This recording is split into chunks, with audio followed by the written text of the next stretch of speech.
एक बड़ी ही गहरी पुकार को लेकर के आया है।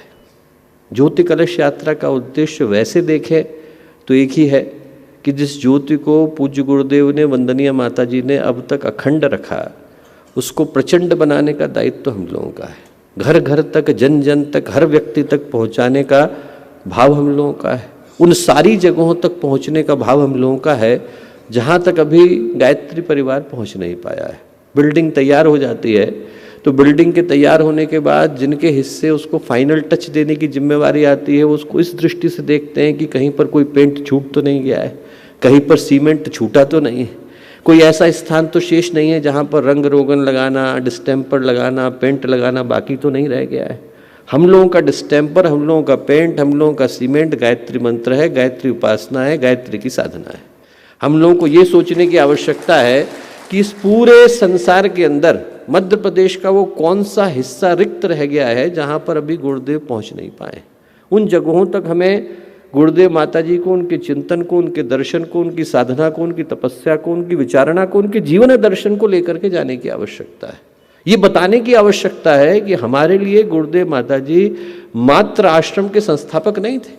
हमारे लिए गुरुदेव माता जी मात्र कोई पीएचडी का रिसर्च टॉपिक नहीं थे। हमारे लिए गुरुदेव माता जी एक तस्वीर नहीं थे जिनके आगे हम लोग पुष्प अर्पित करते हैं और अपने कर्तव्य की तिष्ठी करते हैं। हमारे लिए गुरुदेव माता जी समाधि का पत्थर नहीं है जहां पर हम लोग सिर टिकाते हैं और अपनी रस्म को पूरा करते हैं। मेरे लिए, आपके लिए, हम सब के लिए मैं अनुभव करता हूं कि गुरुदेव माता जी भगवान थे, हैं और रहने वाले हैं।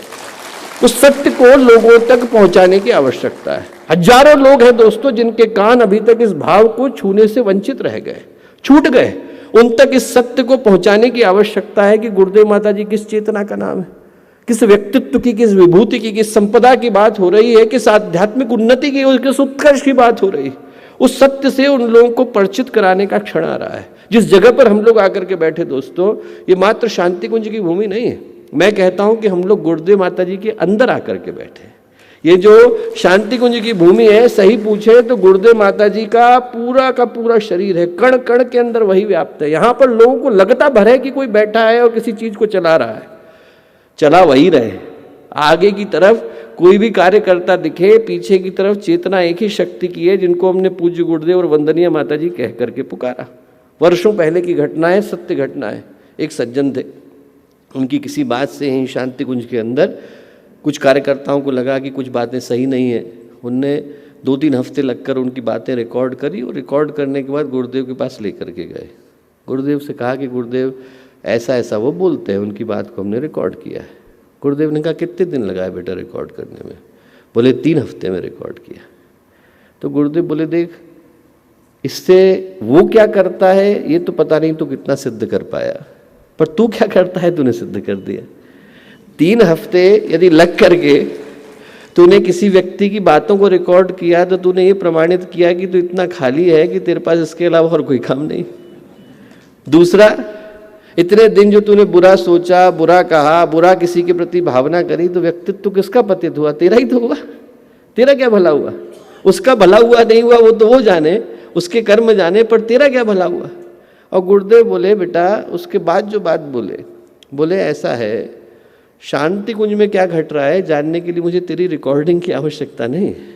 शांति कुंज मेरा शरीर है, इस पर मक्खी भी बैठती है तो मुझे पता चल जाता है। मक्खी भी बैठती है तो पता चल जाता है। हम लोगों को अपनी विश्वास की आंखों को खोलने की आवश्यकता है दोस्तों। कण कण में वही व्याप्त है। इस जगह पर उनकी चेतना के अलावा और किसी की उपस्थिति नहीं है। हम लोगों को उस प्राण चेतना को जन जन तक पहुंचाने की आवश्यकता है। इस संसार में सबसे बड़ी यदि कोई शक्ति होगी तो मैं वो पूज्य गुरुदेव और वंदनीय माता जी को मानता हूँ। कहने को धरती बड़ी है, 13,000 किलोमीटर बड़ी है, इससे बड़ा व्यास नहीं, पर भगवान सूर्य हमसे बड़े। एक भगवान सूर्य के अंदर 10 लाख पृथ्वियाँ समा जाती हैं। 1 million earth could be summated into 1 भगवान सूर्य, एक के अंदर आ जाएंगे। पर भगवान सूर्य भी सबसे बड़े नहीं है। बगल के सौर मंडल में आप चले जाइए, वहाँ पर आर्कटुरस नाम का तारा है, उसके अंदर 25 भगवान सूरज समा जाते हैं, पर वो भी सबसे बड़ा नहीं है। कैनिस मेजोरिस का नाम सुनिए तो कैनिस मेजोरिस के अंदर 1.3 खरब सूर्य समा जाते हैं, पर वो भी सबसे बड़ा नहीं। टोन 618 जो ब्लैक होल है दुनिया का, पूरे ब्रह्मांड का सबसे बड़ा, उसके अंदर 150 ट्रिलियन सूरज समा जाते हैं। एक सूरज के अंदर 10 लाख पृथ्वी, और एक टोन 618 के अंदर कितने? 150 ट्रिलियन सूरज। आप सोचिए उतने सारे हजारों खरबों के बीच में हम लोग कहाँ बैठे हैं? धरती के छोटे से तिनके के रूप में बैठे हैं, इतने छोटे से हिस्से के अंदर। हर बड़े से बड़ा कोई ना कोई है, और जो सबसे बड़ा है उसको मैंने पूज्य गुरुदेव और वंदनीय माता जी समझ करके पुकारा। और ये बातें इसलिए नहीं कह रहा हूँ दोस्तों कि अलंकारिक दृष्टि से सत्य है, इसलिए भी नहीं कह रहा हूँ कि यहाँ पर खड़ा हूँ इसलिए सत्य है, इसलिए कह रहा हूँ क्योंकि यही सत्य है, इसके अलावा और कुछ सत्य नहीं है। इस संसार का, इस ब्रह्मांड का यही सत्य है। इस बात को कहना इसलिए जरूरी है कि आज से 100 वर्ष के बाद यदि कोई गायत्री परिवार से जुड़े तो उसको अनुभव हो सके कि किस शक्ति को कह करके पुकारा जा रहा है। गुरुदेव माता जी का नाम लिया जा रहा है तो किस आशय, किस अभिप्राय के साथ लिया जा रहा है। इस ब्रह्मांड के अंदर कुछ शक्तियाँ एक ही बार आती हैं। धरती पर हिमालय एक ही है, गंगा का अवतरण एक ही बार होता है, आसमान में सूरज एक ही निकलता है, और धरती पर गुरुदेव माता जी एक ही आते हैं, दोबारा आते नहीं। हम लोग सौभाग्यशाली हैं, न भूतो न भविष्यति, उनसे जुड़ पाने का सौभाग्य मिला। और मैं कहूँगा कि इन बातों को इस दृष्टि से सोच करके देखें कि जब महान शक्तियाँ आती हैं तो महान शक्तियों के आने के साथ लोक शिक्षण होता है, लोगों को अपना जीवन कैसे जीना है, दूसरे को कैसे जिलाना है, इस सब के प्रति एक प्रेरणा मिलती है। पर यदि आप ध्यान से सोच करके देखें, ध्यान से सोच करके देखें, तो आप पाएंगे कि ऐसे व्यक्तित्व तो कम है जिनने किसी बात को कहा, दूसरे ऐसे व्यक्ति कम है जिनने कहा भी लिखा भी, तीसरे ऐसे व्यक्ति कम है जिनने कहा भी लिखा भी और बोला भी, तीसरे ऐसे लोग कम है जिनने कहा लिखा बोला और करा, अपने जीवन में उतारा। फिर ऐसे व्यक्तित्व तो और भी कम है जिनने कहा लिखा बोला करा और कराया। आप जरा सोच करके देखिए, ऐसे व्यक्ति आपको कहाँ मिलते हैं? आपको ऐसे मिलेंगे जिनने कहीं पर कोई एक लोक शिक्षा दी होगी, जिनने कहीं पर कुछ अच्छा कहा होगा, पर करने वाले कितने हैं? और करने के बाद कराने वाले कितने हैं? और कराने में भी उन लोगों से कराने वाले कितने हैं जो जीवन के बिल्कुल अंतिम मुकाम पर जाकर के खड़े हैं। बड़े बड़े लोगों के लिए करने वाले बहुत हैं दोस्तों, छोटे छोटे लोगों के लिए सोचने वाला कौन है? भारत के एक बहुत बड़े केंद्रीय मंत्री हैं, उनसे मैं बात कर रहा था। मैंने पूछा गुरुदेव आप यहाँ आए तो क्या घटना घटी? बोले साहब मेरी ज़िंदगी का सबसे अच्छा क्षण था, मैं कोई जानता नहीं था, ब्लॉक में मैं एक छोटा सा व्यक्ति था, गुरुदेव आए तो आने के बाद जैसे ही आकर के बैठे, गुजरात का छोटा सा गांव, वहाँ आकर के बैठे तो उन्होंने सबसे पहला प्रश्न ये किया, इस गांव का सबसे गरीब व्यक्ति कौन है? बोले अमीर पूछने वाले बहुत आए थे, ऐसे लोग बहुत आए थे जिनने ये पूछा था कि साहब सबसे धनी व्यक्ति कौन है, धनाढ्य कौन है। पहली बार एक व्यक्ति ऐसे मिले, ऐसे संत मिले जिनने आकर के पूछा कि इस शहर का सबसे गरीब व्यक्ति कौन है। बोले 4 लोग निकल करके आए, एक माली निकल करके आए, कंडक्टर निकल करके आए। बोले साहब इस कमरे में 4 लोग बड़े गरीब हैं, विपन्न हैं, उनको लगा गुरुदेव आशीर्वाद देंगे। गुरुदेव ने हाथ में पुष्प रखा, अक्षत रखा, पानी रखा, कहा संकल्प लो, शक्तिपीठ तुम लोगों को बनाना है। और बोले बेटा तुम्हारे पीछे भगवान खड़ा है, 1 वर्ष के बाद मैं यहाँ पर प्राण प्रतिष्ठा करने के लिए आऊँगा। ठीक 1 वर्ष के बाद गुरुदेव आए, जो करते थे वो करते रहे, उनको पता नहीं कि पैसा कहाँ से आता गया, लगता गया और मंदिर खड़ा होता चला गया। दोस्तों करने वाले हम दिखाई पड़ते हैं, कराने वाले गुरुदेव ही हैं, कराने वाली चेतना वही, कराने वाले व्यक्तित्व वही। हम लोग सौभाग्यशाली, साधारण को असाधारण बनाने का काम गुरुदेव ने किया। हम लोग में से हर व्यक्ति ये सोच करके देखे कि जब गुरुदेव माता जी से नहीं जुड़े थे तो हम क्या थे, और जब जुड़ गए तो हम क्या हुए। हमारे जीवन में क्या घटना घटी, हमारे जीवन में क्या क्रांति घटी। एक एक व्यक्ति जो कहीं पर था और कहाँ से कहाँ जा कर के खड़ा हुआ। मैं परसों नरसों कहानी सुना रहा था कि गुजरात का एक शक्तिपीठ बना, भाई साहब आए, हिंदी बहुत अच्छे से जानते नहीं थे, लाइन लगी हुई थी तो लाइन में जाकर के लग गए। उनको लगा कि साहब इतने सारे लोग हैं, उनमें वो भी लग गए। अब जब वहाँ पर शक्तिपीठ के लिए लोग संकल्प ले रहे थे, वो गए तो उनने जाकर के हाथ आगे कर दिया कि गुरुदेव हाथ में कुछ दे रहे हैं, हाथ में गुरुदेव ने पुष्पाक्षर डाल दिया, बोले संकल्प ले। और उनके पीछे वाले ने हाथ पकड़ा, बोले गुरुदेव ये इतना गरीब व्यक्ति है कि शाम की रोटी की व्यवस्था नहीं हो पाती है, संकल्प लेने के लिए आ गया, आप मना करिए। तो गुरुदेव बोले कि बेटा जिसका हाथ भगवान ने पकड़ लिया है अब उसका तुझे रोकने की आवश्यकता नहीं। हाथ भगवान ने पकड़ लिया, अब रोकने की आवश्यकता नहीं। फिर उनसे क्या बोले, उनसे बोले कि बेटा मैं गटर में गंगा जल नहीं डालता हूँ, पहले अपना जीवन बदल, भगवान की सहायता पहुंचेगी। क्या करूं गुरुदेव, 40 दिन का अनुष्ठान कर। 40 दिन का अनुष्ठान उन्होंने किया। 40 दिन के अनुष्ठान के बाद उनको लगा कि कोई चमत्कार होगा, कुछ नहीं हुआ। पूरा दिन गुजर गया, रात में जाके सो गए। सुबह का सूरज उगा, दरवाज़ा खोला तो जो शहर के नगर सेठ थे वो दरवाजे पे खड़े हुए थे। वहाँ पर गाड़ी लेकर के आए हुए थे, कोई वहाँ पे खड़े। उनने आकर के अपनी जेब से 25,000 रुपये निकाले। उनने कहा कि साहब हमको सपने में उमिया माता आई थी जो हमारी कुल देवी है, उनने हमसे कहा कि इस जगह पर ये बालक तपस्या कर रहा है, साधना कर रहा है, तो इसकी थाली को जितना पैसा है वो जा कर के दे और ख़रीद करके ला। उनने ली वो थाली, लेकर के गए। उस शक्तिपीठ की पहली मंजिल उसी पैसे से बनी। एक नहीं, आपको हजारों घटनाएं मिल जाएंगी दोस्तों, जहाँ पर आपको वो चमत्कार मिलेगा जो सृष्टि के इतिहास में कभी नहीं घटा। अंतिम व्यक्ति, बिल्कुल साधारण से साधारण व्यक्ति, उसके कदमों के अंदर गुरुदेव ने उस शक्ति को, उस संकल्प को, उस बल को, उस सामर्थ्य को पैदा किया कि हजारों के बीच में वो खड़ा होता है। उसके मन में आत्मविश्वास है कि मैं अच्छे उद्देश्य के लिए, अच्छी भावना के लिए, अच्छी योजना को लेकर अच्छे लोगों के मध्य में जा रहा हूँ। ये कितनों ने पैदा किया, हम लोग जरा सोच करके देखें।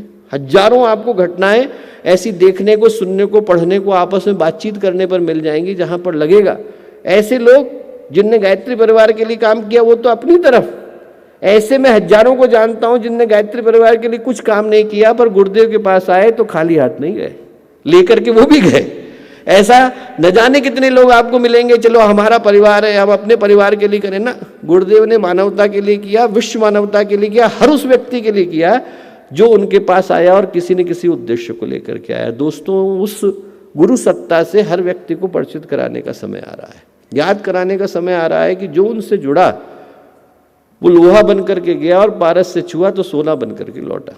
वहां से उसके जीवन में क्रांति की शुरुआत हुई। और वो सौभाग्य किसको मिला? हम लोगों को मिला। गुरुदेव के पास लोग गए, गुरुदेव हिमालय की साधना से लौटे थे। गुरुदेव से उन्होंने कहा कि गुरुदेव हम भी हिमालय जाना चाहते हैं।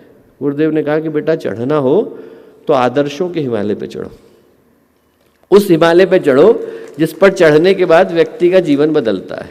दोस्तों, उस पथ को दिखाने वाले गुरुदेव। और मैं जब भी पढ़ता हूँ तो उस पंक्ति को देख करके मेरा हृदय बड़ा द्रवित होता है। गुरुदेव ने कहा कि लोग हमें संत, सिद्ध, ज्ञानी न जाने क्या क्या मानते हैं, पर यदि कोई हमारी हृदय की स्थिति को देखे, हमारी छाती को चीर करके देखे, तो पसलियों के मध्य में रोता, बिलखता, उद्विग्न हृदय देखने को मिलेगा। किसके लिए रोए? हमारे लिए तो रोए। जो हमारे लिए रोए तो लौटाने की बारी किसकी है? हमारी तो है। जिनने हमारे लिए कष्ट उठाया उनके लिए हम कुछ नहीं करेंगे। ये समय ज्योति कलश यात्रा का इसी उद्देश्य के साथ आया दोस्तों कि जन जन को बताने की जिम्मेवारी तो हमारी है, हर उस व्यक्ति तक पहुंचाने की जिम्मेवारी भी तो हमारी है जिनके लिए गुरुदेव माता जी इतने कष्ट को उठा करके गए। लोगों को बताने की आवश्यकता है, लोगों तक इस संदेश को पहुंचाने की आवश्यकता है कि भारत के, आधुनिक भारत के इतिहास में सबसे बड़े संगठन को बनाने वाले कौन? गुरुदेव। एक ऐसा संगठन बनाने वाले कौन जिसमें नर और नारी एक समान है, जाति वंश सब एक समान है, मानव मात्र एक समान है? कौन? गुरुदेव। गायत्री परिवार की स्थापना, महाकाल के अंशधर, इतने सारे साहित्य को लिखने वाले, इतनी बड़ी साधना को करने वाले, इतने बड़े संगठन को खड़ा करने वाले, इतने बड़े दर्शन को देने वाले, वैज्ञानिक अध्यात्मवाद से लेकर आध्यात्मिक साम्यवाद और आध्यात्मिक मानवतावाद से लेकर एकता, समता, शुचिता, ममता, न जाने कितनी कितनी धाराओं को देने वाले गुरुदेव माता जी। ये समय दोस्तों हमारे को पुकारता ही नहीं आया, हम लोगों को झकझोरता भी आया। 2026 आ रहा है और ऐसे समय में दोस्तों हर उस व्यक्ति तक गुरुदेव माता जी की चेतना को पहुंचाने की आवश्यकता है जहां तक वो आवाज़ पहुंची नहीं। हम लोग शांत होकर के सिर्फ पुकार को सुनने का प्रयत्न करें। पुकार ये पुकार लेकर के आ रही है कि हर व्यक्ति तक गुरुदेव और माता जी को पहुंचाने की आवश्यकता है। ज्योति कलश यात्रा का सीधे सरल स्पष्ट शब्दों में अर्थ यही। 4 तरीके के कार्यकर्ता गायत्री परिवार के अंदर है। एक तो वो है जो बिल्कुल सक्रिय हैं, जिनकी सांसों के अंदर गुरुदेव माता जी निवास करते हैं। गायत्री माता के अलावा उनको न कुछ समझ में आता है न कुछ समझ में आएगा। उनको पकड़ने की आवश्यकता है। जो कभी सक्रिय हुआ करते थे पर अभी किसी कारण से निष्क्रिय, वो जो दूसरा समूह है उनको आगे लाने की आवश्यकता है। और विभिन्न कारणों से व्यक्ति निष्क्रिय हो जाता है। कभी जगह बदल गई, कभी परिवार बड़ा हो गया, कभी जिम्मेवारियां बदल गई, कभी कोई भावना की दृष्टि से चीज़ जो है वो दिल को छू गई। सक्रिय लोगों को उनको पकड़ने की आवश्यकता है जो कभी सक्रिय थे पर आज निष्क्रिय हो गए। एक ग्रुप उन लोगों का है दोस्तों जिनके माता पिता बड़े सक्रिय हुआ करते थे, पर बच्चे कहीं बिछुड़ गए हैं, विभिन्न कारणों से बिछुड़ गए। कभी पढ़ने के लिए चले गए, कभी कहीं चले गए, कभी उनकी जॉब लग गई, कभी जिम्मेवारी कहीं और चली गई। हमारे जितने युवा भाई बहन हैं उनसे मैं एक ही चीज़ कहूँगा कि वो ये करके देखें कि वो अपने पास के जितने परिजन हैं उनके सिर्फ भाई बहनों को साथ लाने की प्रयत्न करके देखें, उनको लाने की कोशिश करके देखें और उनसे कहें कि जो आपको समझ में आता है वो आप करो। गायत्री परिवार अकेला गुरुदेव ने ऐसा बनाया जहाँ पर हर व्यक्ति के लिए खड़े होने की जगह है। आप योग करना चाहते हो करिए, आपका आयुर्वेद करने का मन है करिए, आपका साधना करने का मन है करिए, आपको स्वाध्याय करने का मन है करिए, आपको समाज सेवा करने का मन है करिए, आपको महिलाओं की जागृति में रस है वो करिए, आपको पर्यावरण के संरक्षण में रस है वो करिए। ऐसा कोई क्षेत्र ही नहीं है जो गुरुदेव ने नहीं लिया। आप जरा सोच के देखिए, आदमी जो करना चाहे वो करने की स्वतंत्रता, वो करने के लिए पूरी सामर्थ्य गुरुदेव ने दी। और मेरा यही निवेदन होगा कि हमारे जितने युवा भाई बहन हैं वो उन्हीं को लें जो उनके उम्र के हैं और उनके माता पिता का भी सक्रिय कार्यकर्ता हुआ करते थे। फिर उन लोगों को अपने साथ लेने की आवश्यकता है जिनने कभी गायत्री परिवार के बारे में सुना है।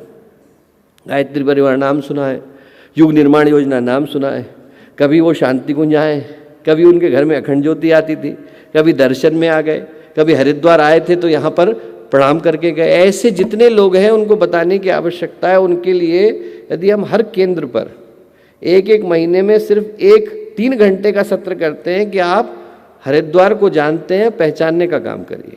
आपने शांति कुंज हरिद्वार को जाना है, पर अब शांति कुंज हरिद्वार को पहचानने का वक्त है। वहाँ पर आइए आप, 3 घंटे का सत्र हम लोग रख रहे हैं, आप लोग आइए और यहाँ से आप लेकर के जाइए।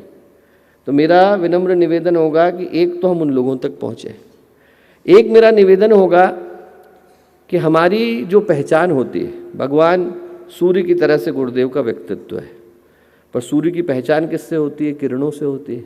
किरणें जहाँ जाकर के छूती हैं वहाँ से पता चलता है कि भगवान सूर्य के अंदर कितनी गर्मी, कितनी ऊर्जा, कितनी ऊष्मा रही होगी। हमारी किरणें कौन है? वो लोग हैं जो क्षेत्रों में जाकर के बैठे हैं। हमारे जो परिव्राजक हैं, हमारे जो शक्तिपीठों के अंदर लोग हैं, उनके पुनः प्रशिक्षण की आवश्यकता है। लोगों ने कभी शांति कुंज से लिया, लेने के बाद वो गए।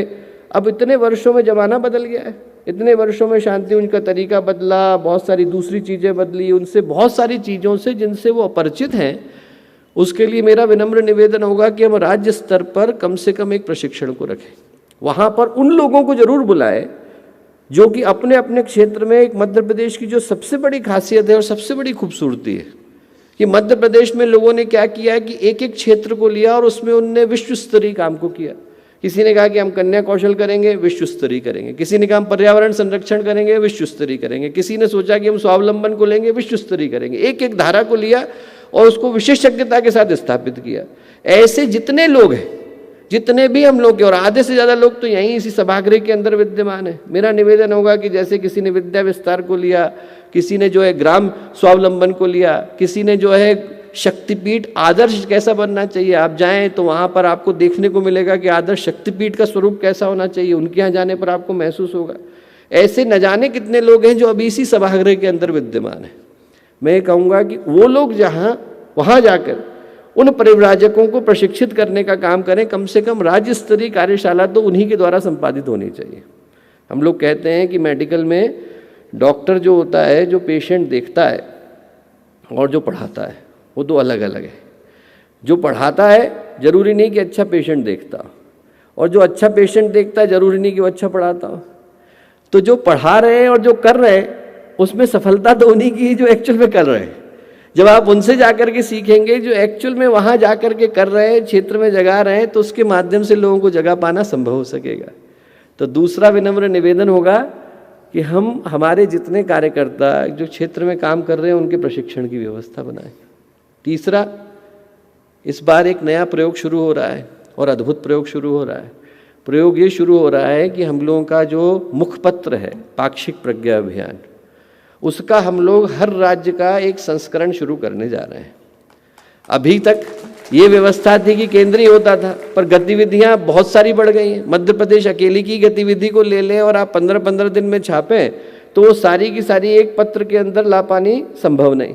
तो इसलिए उसकी जो केंद्रीय योजना है वो तो वही रहेगी, पर जैसे समाचार पत्रों में होता है कि हरिद्वार का संस्करण अलग है, आपका देहरादून का संस्करण अलग है, वैसे ही मध्य प्रदेश का अलग संस्करण, उसकी शुरुआत हम लोग आज से ही करने जा रहे हैं। तो एक जो अद्भुत चीज़ शुरू हो रही, पर वो पहुंचेगी तब। आप सोच के देखिए 2000 लोग तो इसी सभागृह के अंदर विद्यमान है, 2000 लोगों की 2000 गतिविधियां तो होंगी। तो एक समाचार पत्र के अंदर ये संभावना ही नहीं है कि 2000 की 2000 को छापा जा सके। तो जब वो ज़्यादा से ज़्यादा लोगों तक पहुंचेगी तभी उस समाचार पत्र को छापना लाभकारी हो पाएगा। तो मेरा निवेदन होगा कि जितने लोग आकर के बैठे हैं वो कम से कम अपने हृदय में इतना संकल्प तो लेकर के जाएं कि हम लोग अपने अपने स्तर पर 10-10 लोगों को सदस्य बनाएंगे, तभी जाकर के ज़्यादा से ज़्यादा लोगों तक पहुंचेगा। तभी उस संस्करण को शुरू कर पाना, चाहे मध्य प्रदेश का शुरू करें, चाहे राजस्थान का शुरू करें, चाहे गुजरात का करें या दक्षिण भारत का करें, वो सफल तभी हो पाएगा जब उसको पढ़ने वाले लोग होंगे। और जो अंतिम मेरा निवेदन होगा वो ये कि इन सारी गतिविधियों के साथ साथ मध्य प्रदेश एक ऐसा अद्भुत राज्य है जहाँ पर आपको एक ऐसी चीज़ देखने को मिलती है जो दिखने को तो अन्य जगहों पर भी मिलती है, पर वहाँ बड़ी खूबसूरती के साथ देखने को मिलती है। वहाँ पर यदि किसी ने एक योजना को ले लिया तो वो दोबारा पलट करके पूछते नहीं। जितने अच्छाई के साथ, जितनी गंभीरता के साथ वहाँ से युवा भाई बहन निकल करके आते हैं, उतना अन्य किसी राज्य से निकल करके नहीं आते। तो हम लोग उस भावना को ध्यान में रखते हुए अगले वर्ष का एक बड़ा ही महत्वपूर्ण राज्य स्तरीय शिविर भोपाल में संपन्न करने जा रहे हैं। और उसका आशय अभिप्राय यही है कि पूरे भारत से लोग वहाँ आएँ और जो भोपाल का शिविर है उससे प्रेरणा लेकर के जाएं, ताकि अन्य राज्यों में भी वैसे ही राष्ट्र स्तरीय कार्यक्रम संपन्न हो सके। तो जो भाव उद्देश्य वो यही, गुरुदेव की चेतना को हम जन जन तक पहुंचा सकें, माध्यम बन सकें, निमित्त बन सकें, कारण बन सकें। भगवान ने चुना, सौभाग्य हमारा। हम लोग इस माध्यम से हर व्यक्ति तक उस योजना को पहुंचाएं जिस योजना को पहुंचाने के लिए हम लोगों को ये जन्म मिला, सौभाग्य मिला। और ये सारी की सारी योजनाएं, गतिविधियाँ जो कि मिशन को एक नए पटल पर ले जाने के लिए हैं, वो आप लोगों के माध्यम से संपन्न हो, ऐसी प्रार्थना पूज्य गुरुदेव वंदनीय माता जी से करते हैं। आज के दिन पुनः आप सबको इस वर्ष के जाने का अंतिम प्रणाम, और जो नव वर्ष 2025 है उसके लिए पुनः बहुत सारी हृदय से शुभकामनाएं और मंगल कामनाएं।